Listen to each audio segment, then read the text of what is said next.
Hi நாங்கள் பிகேஎல்ஜி. நீங்கள் எப்படி கட் ஷாட் கவர் டெவலப் எப்படி ஆகுதுன்னு பார்க்கலாமா? ஃபஸ்ட் ஸ்டான்ஸில் நின்றுக்கோங்க. இப்போ ஓப்பனிங் பவுலர் நீங்கள் ஓப்பனராக வச்சுக்கோங்க. ஓப்பனிங் எல்லாம் ஸ்விங் ஆகும் பால், சரி வருது, நல்லா குத்தி ஏறுது பால். என்ன பண்ணி கொஞ்சம் பேர்லாம் கட் ஷாட் ஆட போவாங்க. அப்புறம் இல்லை அப்படியே ஃபுல் பண்ணுவாங்க. அப்படிலாம் பண்ணவே கூடாது. ஃபஸ்ட்டு கால் மூவ் பண்ணி கவர் ட்ரைவ் நிற்கிறீங்க வச்சுக்கோங்க. கால் மூவ் பண்ணி 1 அவ்வளோதான். மிடில் வாங்க டைமிங் பண்ணணும், கொஞ்சம் பவர் கொடுக்கணும். அது அதான் கவர் ட்ரைவ். இப்போ வந்து ஸ்டேட் ட்ரைவ் போகலாம்.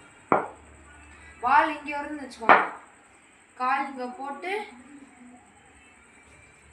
State drive. பான் ட்ரைவ் பார்க்கலாம். அதே மாதிரி இன்சைடு பால் இன்சைடு வரும். இப்படி பவராக டைமிங் மிடில் பட்டு. அப்புறம் லேட் கட்டு பார்க்கலாம். பால் வந்து ரொம்ப வேகமாக வந்துச்சுன்னா அது 4 போயிடும். ஸ்லிப் இருந்தால் தான். பால் வேகமாக இருக்குது, இப்படி பண்ணால் போதும், 4 போயிடும். அப்புறம் புல் ஷாட்டு. இப்படி குத்தி மண்டைக்கு ஏறுது, இப்படி கையை இப்படி வரணும், டைமிங்கோடு வேணும். அப்புறம் கட் ஷாட்டு பார்க்கலாம். ஸ்பின்னர்ஸ்ட்டு அதிகமாக கட் ஷாட் வரும். லெஃப்ட் ஸ்பின் பயங்கரமாக ஆகும்.